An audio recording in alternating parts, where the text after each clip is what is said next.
Throughout superhero fiction, introducing a kid superhero is almost always a hit or a miss. But in Amazon Prime's Invincible, the development of Oliver Grayson was an absolute home run.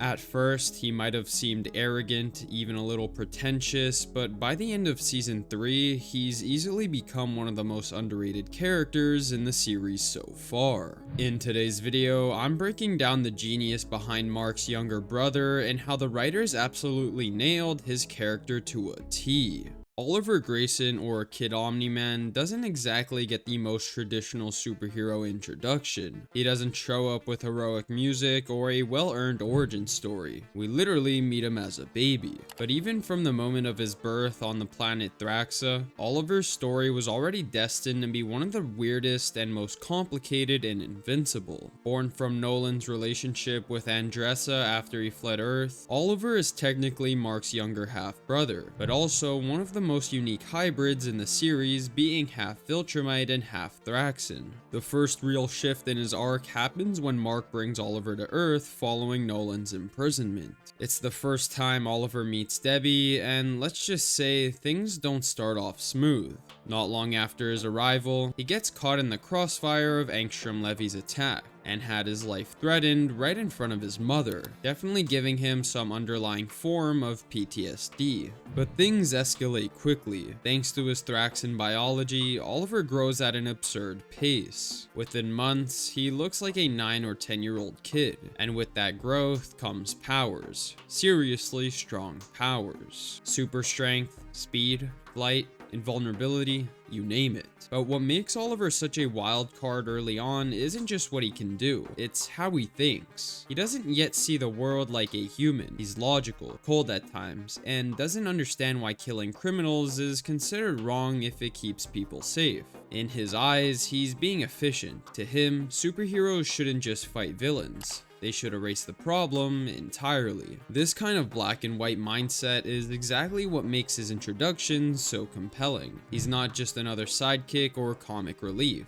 He's genuinely dangerous, but he's also a kid, a curious, loving, loyal little brother who wants to be like his dad and earn his brother's approval. His first outfit literally mirrors Omni-Man's look, and he even names himself Kid Omni-Man. That right there says everything about who Oliver is trying to become. But Mark's not having it. Their relationship is rocky, especially early on. Mark doesn't quite know how to handle Oliver. He's not just a brother, he's a walking reminder of their dad's betrayal. It takes a while and some real moments of growth before they begin to form any sort of emotional bond. And that's where Oliver's arc really kicks off. You're watching this character try to find his place, not just as a superhero, but as a person stuck between two worlds. He's not fully Viltrumite, he's not fully Thraxan, he's something new, and that confusion bleeds into everything he does. But that's what also makes his journey so relatable. He's a kid who didn't ask for any of this, who's trying to grow up too fast in a world that keeps throwing him into war zones, and somehow he's still standing. By the time season 3 rolls around, Oliver Grayson isn't just some side character popping in for emotional scenes. He's trying more and more to be on the battlefield and fight alongside his brother, whom he looks up to. And even though he's still technically only 10 years old, his alien physiology has him operating like a teenager with powers that are ridiculously advanced for his age, to the point where we see just how strong he truly is when he comes in to fight the Mauler twins. As Invincible is trying desperately to not kill them and spare their lives so they can rot away in prison, Oliver steps in when he sees that Mark is in danger, and with ease, Oliver Grayson brutally defeats them in a rather disturbing way, showing that he's willing to do the worst so that the innocent people can live.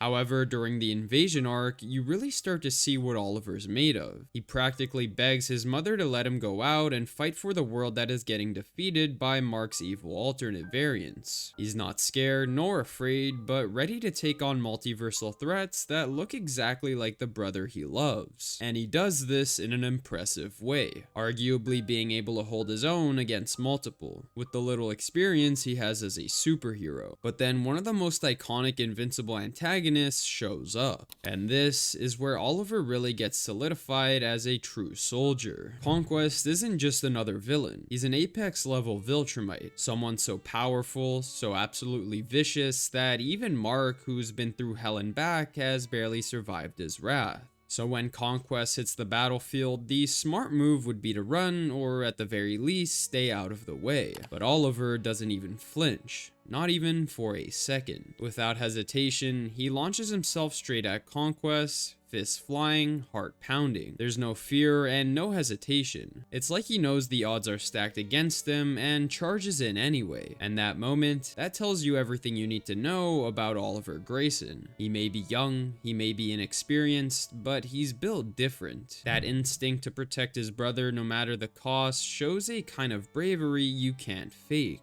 Of course, it goes about as bad as it possibly could. Conquest barely acknowledges him. One single slap and Oliver's body bounces off the concrete. However, Oliver doesn't stop fighting. He gets back up and continues to push forward in a strategic manner, with the idea in mind that this guy might end up killing him. Hell, he even gets his limbs nearly ripped apart slowly right before Mark swoops in to save him. But here's the thing, that doesn't make Oliver weak. It makes him real, because this is what being a hero actually looks like. It's not just flashy fights and cool suits. It's getting your face smashed in while trying to protect the people you care about. It's stepping up even when you know you probably won't win. That's what Oliver did. He knew Conquest was on a completely different level, but he still threw himself into that fight to try and help his brother. Not because he thought he could win, but because he refused to sit back and do nothing. That's when Oliver stopped being just a kid with powers. That's when you realize he's got the kind of inner fire most heroes spend their whole lives trying to build. It's not just about strength. It's about courage and loyalty. The will to stand your ground when everything's falling apart. And for a character who started off cocky and at times annoying, that kind of growth is what makes him one of the most compelling parts of the show so far. After the beating he took from Conquest, Oliver is left completely broken, physically and emotionally. He's rushed away by the GDA, his body a mess of shattered teeth, internal damage, and bruises that scream just far out of death he really was. And yet, despite the trauma, you never get the sense that he's defeated. That fire from before, it's still there, just buried under the weight of what he experienced. His mentality even breaks into Mark's concept of not killing even the worst of the worst, as we see him finally accept that sometimes it has to happen for the greater good of the innocent people. Other than that, this moment forces Oliver to confront the reality of what he's gotten himself into. Superhero work isn't just a game. It's not about proving you're strong or earning a cool name. It's about survival. Heading into season 4, Oliver's going to be carrying some serious emotional weight. He's tasted real fear, real loss, and now he has to decide who he wants to be going forward.